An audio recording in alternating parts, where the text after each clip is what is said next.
One day, we will be vindicated with silver. Silver's day will come. There's going to come a point in time where we can say to everyone who was doubting us that we were right. But what does that mean? Who defines what is right or not? I'll explain all of this as we explore.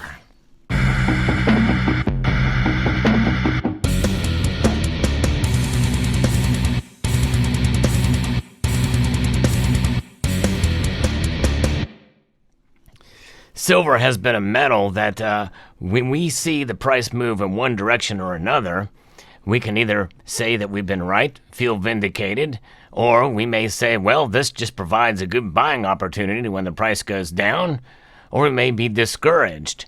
In a recent video, I talked about how people can be frustrated when the price drops for silver. I got a little bit of a pushback from that comment, though, from folks who say, no way, Sal. This is a buying opportunity because I know in the end we're doing the right thing. And I would agree with them on that. The thing is how do we measure silver's value? And really, that's the bottom line because many people feel it's undervalued today. But people feel that it has been undervalued for years. Maybe except for maybe 2 times in recent history where that has not been the case. One in 1980 and one in 2011 when it reached all-time highs. In fact, and most assuredly, the one in 1980 was a much bigger increase.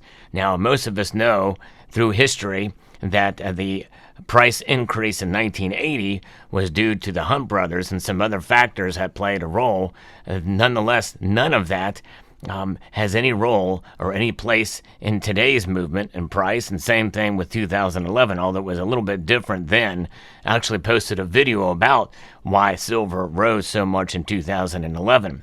In the end, both were anomalies. So how can we say that silver has been undervalued throughout history, or at least since it's been tracked in the markets, and except for those 2 times? Well, I think it's because of impatience, mainly for many of us, because of how and when we enter the market. I'll give you an example. There was an individual who private messaged me back when private messages were a thing on YouTube, very frustrated how he lost so much money, in fact, $58,000 in buying a bunch of silver. He spent $100,000 on silver at the top of the market in 2011, and he did not have much to show for it because the bottom fell out of silver after that fairly quickly. He lost $58,000 when he sold. In fact, even to this day, he would not be recouping his cost. That was the worst way. Yes, that's right. There are wrong ways to buy silver. He did it the wrong way. With silver, you have to understand how the markets work. Just like in anything else, any other commodity or any other sector of investment, even though silver should not be viewed as investment, well, what happens? Silver moves up and down with the markets. So you have to time your buys. Even if you do just straight dollar cost averaging, you're going to do much better than somebody who buys a whole big or spends a whole bunch of money on silver and then all of a sudden loses their shirt the next month or even the next year. It's about spreading out your spending on the metal. And that's another way to kind of take a look at it. And so that's, if you take a look at it from that approach, you will realize that its day probably has already come. It's already here. Yeah, that's what it could mean. Silver's day will come. And what does that mean? If for those of you who maybe are coming into this market and you see that the price has dropped since you started coming in. In fact, if you came into the market into buying physical silver, especially like this piece here, just to buy 1 kilo of silver out of the starting gate, especially if it's a numismatic piece such as this, and then the price of silver drops from under you, that's 32 ounces, 32 or 31.25, whatever 1 kilogram is. There you go. You are losing 30 times whatever the loss is, and plus whatever premium you paid for it may be dwindling away. In fact, just like a car that you purchase off the lot, Well, the same thing can happen with silver as well too, unless it is a highly sought after numismatic piece. Typically, those premiums you're not going to get back, and unless it's a crazy inflated market like we are seeing now, where you will get some of that premium back.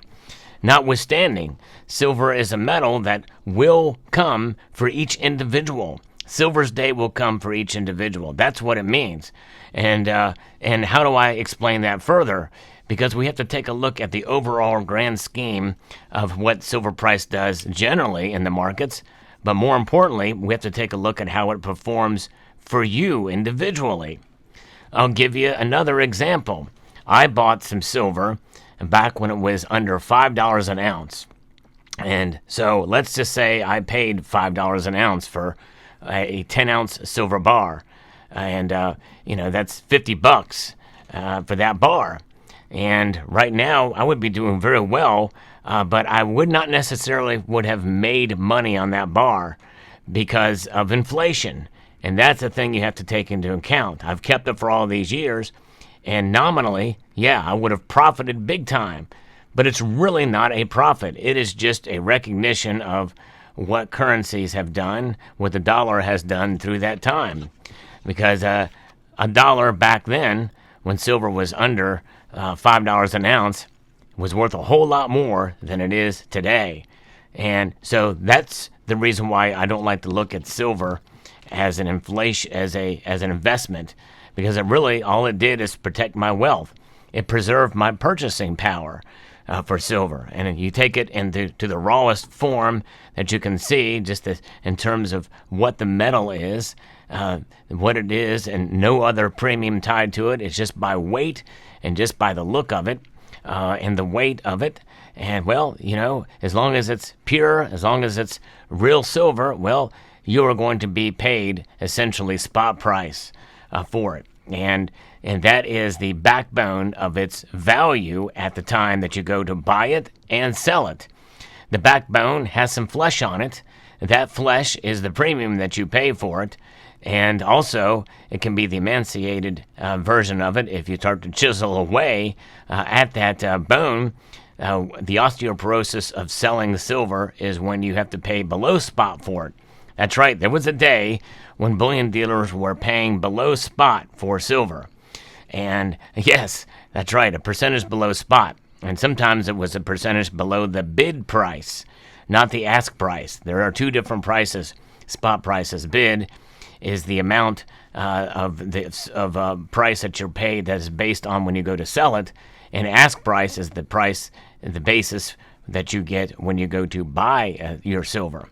So when you keep those in mind, then it helps to give you a better understanding of kind of where the markets are and what the price of silver will be at any given point in time. The value of the metal is something that is measured through a course of time, as long as you stack your silver. Silver has no redeeming value if you buy it today and sell it tomorrow. And by the way, you can temporarily widen that based off of whatever other measure and metric you want to use. Because, let's say you have a completely legitimate reason, whether it be for emergencies or you're looking at it as a savings vehicle in order to expand a business and the like. Really, that's something that is not really something that can be seen as a store of value for those people. In a sense, depending on the length of time, it very well could be that and provide that. But I kind of wonder if there's enough time that has been given to it, to stacking it, for that to really realize. The example that I gave about the 10-ounce bar, and I don't have it here to show you, it just wouldn't fit on this turntable here, but well, I guess I have this, but this is something I melted down. But that bar has been sitting for quite a number of years, well over 20, maybe even 30 years. And that bar essentially has preserved their purchasing power, and really nothing more. And that's hard and a tough concept to kind of wrap your head around. But when you really sit back and realize and understand it, silver as a savings vehicle, and more importantly as an insurance policy against an inflating dollar and economic instability, and awash with the industrial aspect that silver plays more so than ever before, well, you are going to have to be a bit more patient with silver in due course. And this is why I'm a proponent of buying and holding for the long haul, because in time, it's going to work itself out, and the price is going to essentially catch up with the value of the metal over the course of that time. Value is kind of measured over time. And that's why holding this metal is I think, is paramount and important. And again, I have kind of harped about not selling silver and telling people not to do it. There are instances and times where it is feasible and possible and beneficial to do so, even in a non-emergency situation, to grow your business, as we've seen by Savage Stacker and maybe some others in the community. But also, it is a way to be able to provide a safety net in the case of a real emergency, a personal emergency, where you may need it to sell it for a medical bill and the like. And in those times, you may take somewhat of a loss depending on how and when you buy it. But nonetheless, understanding value is important and crucial when stacking silver. And I think there's also something to be said about what it means for it to have its day. Well, in any given day, you can appreciate the beauty of your silver. And hence, this is why I pulled out one of my favorite silver pieces. This is a reverse proof collectible 1 kilogram silver Libertad. Mexican silver, I think, is extra special because they dominate in silver production on an annual basis and have so for many years. The Mexican mint, as notated here by this symbol, that's the Mexican mint mark there. It is the oldest mint in this side of the world, on this hemisphere. And so there's just something special about Mexican silver. And I am amazed at its beauty, and especially this piece. And this comes in nice, handsome packaging, a wooden case, and a nice box. And this is in my perma stack, and I showed it in my full stack video, and it's just beautiful. I recently got this as well. This is a 2-ounce 2020 Libertad, and it's a beautiful piece indeed. I don't have many of the proof Libertads, but they are extra special. There's just something remarkable about Mexican silver that stands out above others. So I find it fascinating. I wanted to show it in this video, but understanding the difference between price and value is going to help you understand when silver has its day. And what having its day means in reality is wealth preservation. It's not that it's going to go to the moon. It's not that it's going to skyrocket in price in any given moment in time. Yes, those things could happen. It's highly unusual and highly unlikely that it's going to actually just shoot up anywhere above, 5-10% in any given day. I don't think I've ever seen it go up that much. Maybe 5% at most in any given day. But hey, stranger things have happened, and strange things could happen again very, very soon. You never know. You have to be open to the possibility that it could, but not to expect it. That's probably the most important message from this video. What does it mean when silver's day comes? It comes when it preserves your wealth individually, and not to have unrealistic expectations for silver based off of what some commentator or some prognosticator says anywhere. By the way, that includes me about anything. If I think that silver is going to go to a certain price, do not take my word for it. I have no better information than likely anybody else out there. I do a fair amount of due diligence and research, and I have some general idea based off of what the markets are doing, and where the sentiment is, where the psychology is, and the natural market forces that I espouse so frequently on this channel. But nonetheless, it does not mean that I'm going to be right at any given point in time. And just because I may be right about some things does not mean I'll be right again about anything else. And I would dare say that's probably the case for most of the, quote, professionals out there either, if they're honest with themselves and their viewers. And I don't put myself anywhere being informed as they are and studied on the subject. But nonetheless, one thing we can do is every day can be a good day And every day can be a day that we can see that silver has come, especially if it comes into your house after making a purchase of it and you can enjoy its beauty. Always buy responsibly, never out of fear or any kind of push from anybody, including myself. Enjoy your silver and enjoy the fun that's involved with it, but also understand that you have a safety net against the inflating dollar when you hold silver, even though it does have a lot of industrial aspects of it and it can move with those markets much more rapidly and volatile and with more volatility. It's in that spirit that I want you to even more further appreciate the silver that you do have. I hope you found this video insightful, educational, and entertaining even.